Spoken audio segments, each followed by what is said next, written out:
Depuis le début de l'année, environ 76 000 migrants sont entrés illégalement dans l'Union européenne en empruntant 6 grandes routes migratoires. La frontière terrestre orientale, principalement via la Biélorussie vers la Pologne et la Lituanie, a enregistré environ 3 800 entrées illégales au cours du premier semestre 2025. La route des Balkans occidentaux, qui traverse des pays comme la Serbie et la Macédoine du Nord avant d'atteindre la Hongrie ou la Croatie.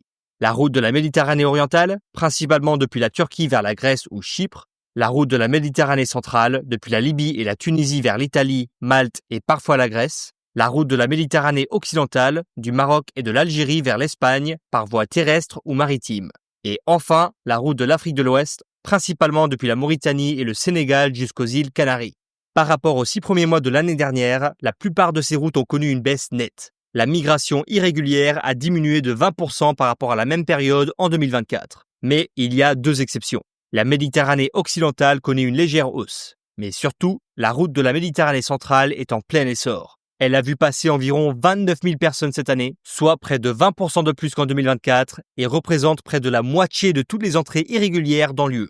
Mais pourquoi ? Principalement à cause de la Libye. L'Italie et la Grèce ont déjà lancé un appel pressant à l'Union européenne pour obtenir de l'aide, d'autant que des ingérences russes sont redoutées dans la région.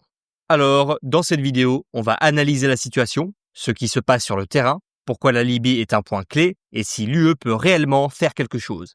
Mais d'abord, il faut parler de la Libye, car sa situation politique est, disons-le franchement, un véritable chaos. Le pays est 3 fois plus grand que l'Espagne, avec un peu plus de 7 millions d'habitants. Mais il ne dispose pas d'un gouvernement unifié et pleinement fonctionnel. Au lieu de cela, la Libye est divisée en 3 grandes zones de contrôle. Premièrement, l'Ouest, la zone bleue sur la carte, où se trouve la capitale, Tripoli. Cette région est dirigée par le gouvernement d'union nationale, mené par le Premier ministre Abdul Hamid Dbeibeh. Ce gouvernement est reconnu au niveau international, y compris par l'Union européenne. Ensuite, il y a l'Est, la zone rouge, où un gouvernement rival revendique l'autorité, le gouvernement de stabilité nationale ou le GSN. En théorie, le GSN est une administration civile, mais en réalité, il est soutenu par l'armée nationale libyenne, ANL, et placé sous le contrôle du général Khalifa Haftar. Haftar est le véritable homme fort de l'Est, à la tête d'un régime de facto soutenu par l'armée, basé à Benghazi. Ces forces ne sont pas reconnues par l'ONU ni par l'Union européenne, mais elles contrôlent une grande partie du territoire libyen. Et enfin, les zones grises. Ce sont des régions où tribus, milices et groupes armés détiennent le pouvoir. Le contrôle y est fragmenté, instable et souvent très chaotique. Donc oui, ce n'est pas étonnant que des milliers de personnes essayent de partir vers l'Europe. Mais imaginez à quel point c'est compliqué pour l'Union européenne de négocier un accord sur la migration, alors qu'il n'y a même pas un seul gouvernement avec qui discuter. Malgré tout, l'UE a tenté le coup. La semaine dernière, le commissaire européen de la migration, Magnus Brunner, est allé en Libye avec des ministres d'Italie, de Grèce et de Malte. Premier arrêt, Tripoli. Là-bas, ils ont rencontré le gouvernement d'union nationale, celui qui est reconnu par la communauté internationale. Aucun accord n'a été signé, mais les discussions ont bien avancé. Deuxième arrêt, Benghazi, pour voir le général Khalifa Haftar. Et c'est là que ça a dérapé.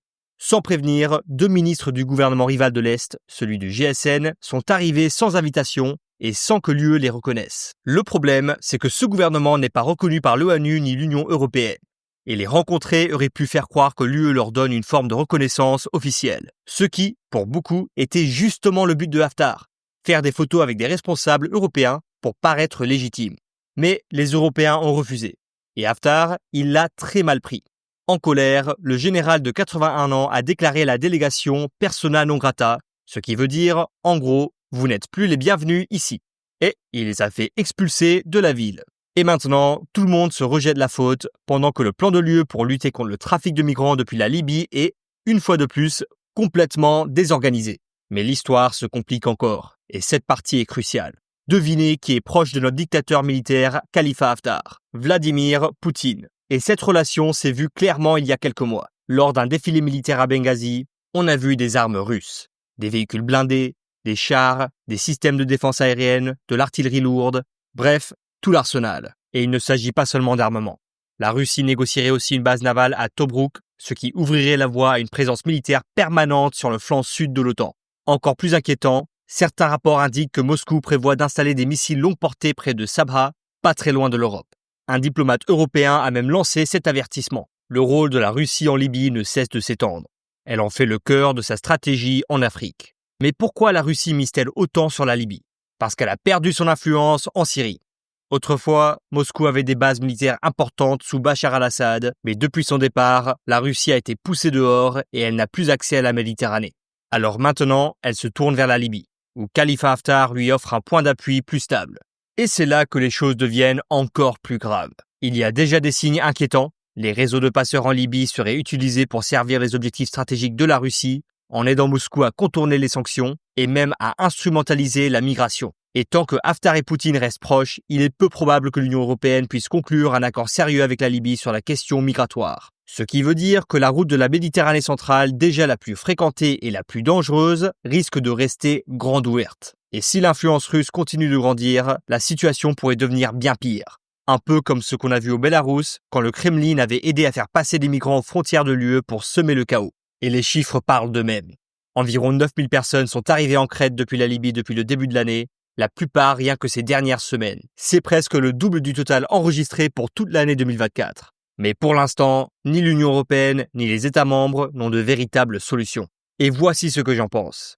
La baisse globale du nombre de migrations illégales cette année est en réalité plutôt une bonne nouvelle. Les politiques de l'Union européenne commencent à porter leurs fruits, notamment grâce aux accords conclus avec des pays d'Afrique du Nord, comme celui signé avec la Tunisie par la Commission européenne. Mais la Libye, ce sera beaucoup plus difficile. Et honnêtement, je ne vois qu'un seul vrai moyen d'avancer, continuer à affaiblir l'économie russe. L'UE doit adopter de nouveaux paquets de sanctions. Et surtout, couper ses liens énergétiques avec la Russie d'ici 2027, comme prévu.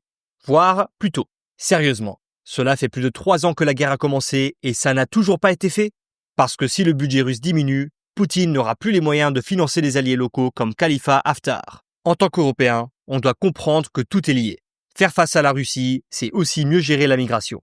Et à ceux qui disent qu'on devrait arrêter de soutenir l'Ukraine, imaginez un instant ce qui se passerait si l'Ukraine tombe, ou si la Russie devient encore plus puissante et déstabilise d'autres régions d'Afrique. On risquerait de se trouver avec une nouvelle crise migratoire comme en 2016. Mais cette fois, peut-être bien pire. Merci beaucoup d'avoir regardé la vidéo. N'oubliez pas de laisser un like et de vous abonner pour plus de contenu. À la prochaine!